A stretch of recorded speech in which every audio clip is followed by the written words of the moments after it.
Kalau misalkan rakyat Indonesia tahu ada polling seperti ini, pastinya Pak Jokowi bukan di peringkat nomor 2, melainkan nomor 1.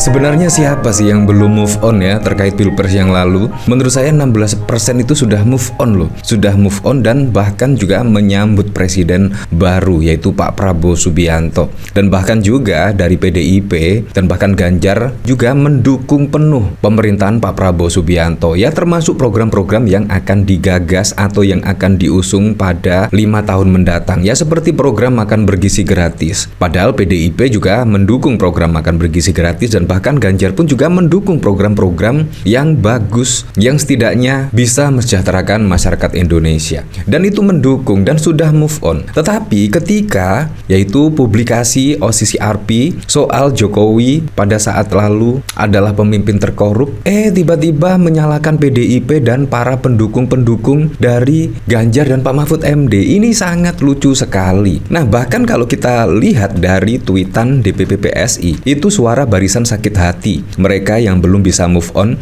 dari kekalahan pada Pilpres. Ada jejak digital OCCRP membuka ke publik untuk menominasikan Corrupt Person of the Year sampai 5 Desember lalu. Jadi ada polling. Nah, barisan sakit hati itu yang memobilisasi suara, ujar Wakil Ketua Umum DPP PSI Bro Andi Budiman. Saya saja baru tahu ketika OCCRP merilis temuan ini. Bahkan kalau kita lihat pada 5 Desember, wah, itu juga kita masih dikejutkan dengan fenomena perpolitikan di Indonesia, mulai dari putusan hakim yang setidaknya ringan terkait kasus timah dan lain sebagainya. Bahkan tidak ada pikiran Pak Jokowi akan masuk nominasi pemimpin terkorup di dunia. Ini sangat lucu sekali, tetapi framingnya malah seperti ini, menuduh pendukung Ganjar Mahfud yang melakukan atau memobilisasi terkait polling ini dan lain sebagainya. Sungguh sangat lucu, padahal juga dari pendukung Pak Mahfud MD rata-rata itu malah fokus terhadap kenaikan PPN 12%. Belum lagi ada vonis yang sangat ringan, padahal kerugian negara mencapai hampir 300 triliun yang hanya 6,5 tahun. Jadi menurut saya salah alamat sekali, karena masyarakat Indonesia pada saat lalu tengah fokus terhadap PPN 12% dan bahkan vonis hukuman yang ringan terkait kerugian negara yang mencapai ratusan triliun. Bahkan Pak Prabowo juga mengomentari terkait kasus tersebut dan bahkan juga PDIP setidaknya tengah fokus terkait PPN 12% dan yang lainnya. Boro-boro ngurusin yang ini, menurut saya ya memang votingnya di internasional, jadi tidak mungkinlah PDIP menggerakkan semua ini. Apalagi cuma 16%. Pasti sangat tidak mungkin sekali 16% bisa memobilisasi yang setidaknya OCCRP akhirnya merilis temuan tersebut pemimpin terkorup ternyata adalah mantan presiden ke-7. Sangat tidak mungkin sekali. Dan bahkan kalau kita lihat dari sini ya, setidaknya sudah mendapatkan komentar 1000 ya, dan bahkan mempunyai tayangan hingga 246.000. Nah, dari sini dikomentari oleh Anisiri. Serius nih, jika orang-orang yang kalian sebut barisan sakit hati benar-benar memobilisasi suara, Jokowi bakal nomor 1 loh, bukan nomor urut 2 ya. Kalau misalkan rakyat Indonesia tahu ada polling seperti ini, pastinya Pak Jokowi bukan di peringkat nomor 2, melainkan nomor 1. Ini dari Islah Bahrawi. Partai bocil akhirnya bernarasi sesuai prediksi khalayak. Ya, memang harus seperti inilah. Oh, kalian marah-marah apa karena Jokowi bukan juara 1 gitu? Baiklah, aku buatkan voting lain hari. Wah, coba KPK suruh cek semua rekening anak-anak Jokowi. Dari Farid Min, lu udah ngopi belum? Jangan cuma Kaisang lagi diomongin tuh sama Bu Koni. Kagak lu bantuin handle kah? Perasaan Kaisang anak Pak D juga. Ya, seperti itulah. Dari Joko, kalau ini apa? Mau bilang kalau SBY sakit hati juga. Pilpres 2024 dan cawe-cawe Presiden Joko Widodo. Wah, ada bukunya bahkan ya. Dari Ronin, dulu ini juga ada mobilisasinya, ada pidatonya juga sama si Grace kan, The Prabowo Show. Ike Aremanita, sedikit aja Jokowi disenggol PSI langsung. Ya, seperti itu.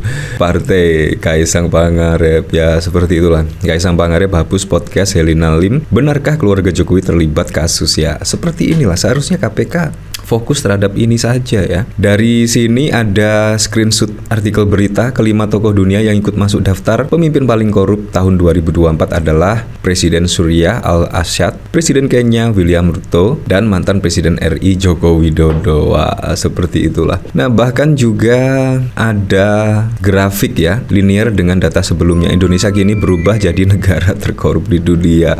Wow, tingkat kelaparan Indonesia tergolong tinggi di ASEAN. Ini dari Indonesia. Wow, memang tugas Pak Prabowo sangat berat sekali ya. Dan semoga saja di tahun 2025 ya setidaknya bisa keluar lah dari keterpurukan ya seperti korupsi dan lain sebagainya, bisa dibumi hanguskan ya di pemerintahan Pak Prabowo ya. Dan bahkan dari sini juga dikomentari oleh Bang Denny Siregar, bantahan kok cuman ini paling karena kalah pilpres, apa nggak ada argumentasi lainnya? Iya, seharusnya ada argumentasi lainnya lah ya, seperti apa gitu ya, jangan-jangan dikit-dikit belum move on lah akibat kalah pilpres dan belum move on. Ini sangat lucu sekali. Seharusnya lebih objektif lah dalam menyikapi fenomena ini. Kalau kita lihat pada pilpres yang lalu sungguh wow sekali, bansos ketika menjelang pilpres itu sangat-sangat banyak sekali diguyurkan ya. Dan bahkan juga belum lagi ada perubahan konstitusi yang setidaknya meloloskan Gibran sebagai cawapres dari Pak Prabowo Subianto walaupun belum cukup usia. Dan di situ ternyata ketua MK-nya adalah Anwar Usman, paman dari Gibran, adik ipar dari Jokowi, dan belum yang lainnya, masih banyak sekali. Belum lagi yang pada saat lalu ada Blok Medan dan lain sebagainya lah. Jadi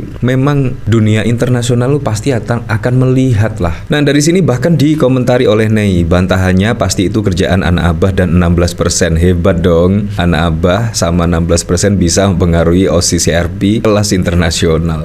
Gak bisa dibantah lagi Bang, Jokowi aja puyeng dibengek-bengek seluruh media berita di dalam negeri. Wah, itu kena banget mentalnya. Kan lumayan dapat finalis juga. Seharusnya kalau nggak mau status itu terus melekat sama Jokowi, mereka itu tuntut OCCRP-nya untuk meralat. Tapi mereka itu lebih senang berisik di Konoha, beraninya cuma di kandang. Iya, seharusnya setidaknya ada perwakilan lah, perwakilan dari Pak Jokowi. Kenapa Pak Jokowi bisa masuk finalis pemimpin terkorup? Seharusnya langsung datang. Dan pastinya juga OCCRP tidak bakalan merilis lah kalau memang data-datanya tidak akurat, tidak lengkap dan lain sebagainya. Pasti juga OCCRP juga penuh kehati-hatian ya, apalagi juga menyangkut orang nomor 1, mantan Presiden ke-7 Republik Indonesia. Pasti juga akan sangat hati-hati merilis hasil, yaitu mantan Presiden ke-7 adalah pemimpin terkorup. Dari Ndri Malik, mereka udah nggak bisa beradu debat karena tahu dulu kita pernah belain rajanya. Sekarang mereka cuma bisa 16% anak abah saja.